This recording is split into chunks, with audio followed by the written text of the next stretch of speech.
Oh, hey friends, how do you become a social worker in Canada if you trained or worked as a social worker in another country?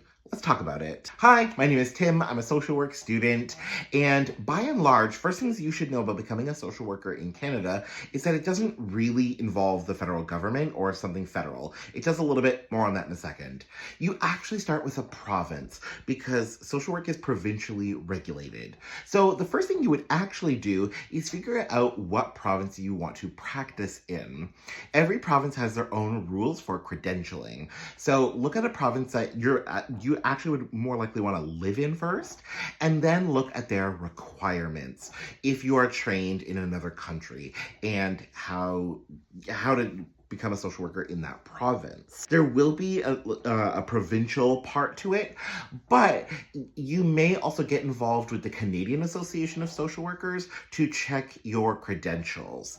The Canadian Association of Social Workers does have a page for educational equivalents. The easiest one is actually for Americans. If you went to school or practiced in the US, there is a whole page about how your credential will switch over into your province and what the additional requirements will be. But also, if your country isn't listed, if you can't really find your country, the general practice is that you would submit all of your educational credentials, and that you may have to involve like transcripts and course descriptions and everything.